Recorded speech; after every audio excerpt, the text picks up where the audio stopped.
We are back. So instead of going per match and doing it in that way, we were talking about this, and we're going to be doing this to where we're going to be talking about everything good and everything bad about it. I have not yet decided if I'm going to separate these out into two separate videos. I might, but let's just record it all in one. Yeah. So anyways, Royal Rumble. Positive. I like both winners.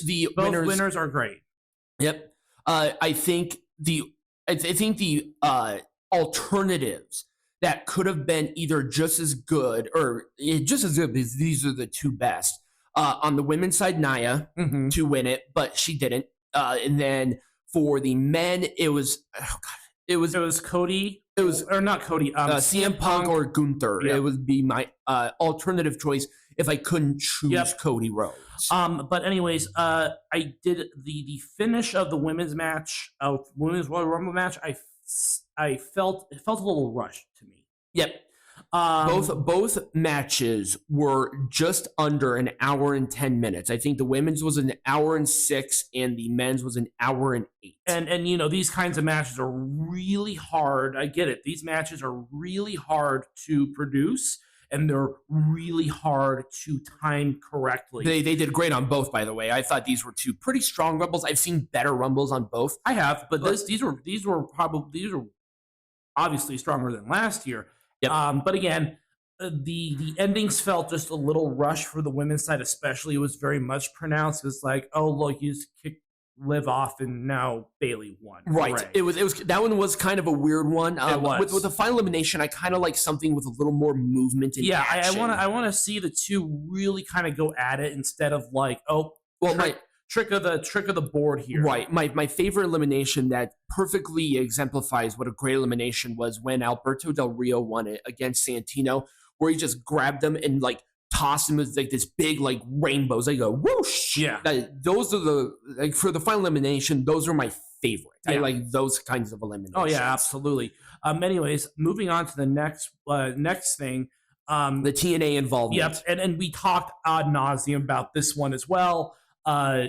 So it was just great. It was just great to have Jordynne Grace not only enter the match, but to have a TNA as an organization being acknowledged and referring to the championship as the Knockouts champion. Yep. Another thing that I liked too was when Naomi returned, they acknowledged the fact that she was the TNA Knockouts champion. They did do that. And then they also, because Jordynne Grace, I think, came in 2 entries after Naomi, because Naomi was number 2. Yep, and Jordynne was number 4. They actually had a moment together where they were able to... And they actually talked about their match because Jordynne beat Trinity at the time for the title. Yes. So that was all really good, and I'm really liking that acknowledgement. And again, the positive feedback that has come out from both sides has just been amazing. Yep, I'm very excited to see what they do for the future, because we could see more. We could see Elimination Chamber. We could see Mania. There's the possibilities of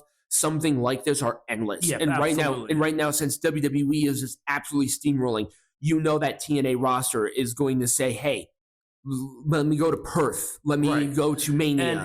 And I think that this is going to be good for TNA as well, because they can attract a lot more talent because that might choose to go to, because they are white hot right now. I mean, every single show has been like better ratings, better demo. People are paying attention to them in such a positive way. Things are just going so well for TNA. I can't say enough. And this just perfectly exemplifies that absolute positive thing after Hard to Kill. It's a new promotion, and I absolutely it's a brand new it. promotion. So this was the response to the McMahon scandal. I thought this was done so great. Yep. Where they were going to ask about it, the little pro wrestling writers, they wanted to dig their little shit in there. Of course they did. But Triple H handled it very professionally. It basically saying, we acknowledge that it happened. We acknowledge these lawsuits, and we're just going to let the courts play it out. TKO was very happy about Triple H's response to it, to where it was short and sweet. Yep. How they reacted in general to the Royal Rumble right after, because the lawsuit was filed that Thursday. Yeah. So, I mean, that could have been catastrophic, but they pulled off a really good show. Yeah, they did. And a really good presser. So there you go. Anything else to add on that? No. Okay. And then finally, just the Royal Rumble and the pacing of the matches was, I thought pretty good. Yeah, there were only 4 matches on the card, but that's really all it needed was 4 matches. Yep, they didn't overstuff it with a bunch of crap that was not necessary to fill out, we need 5 to 6 matches. If the show only needs 4 matches, the show only needs 4 matches. Yeah, it does not need more than that. So I was really happy overall. The crowd was white hot with everything that they did. It looked great. The production was awesome. Yep.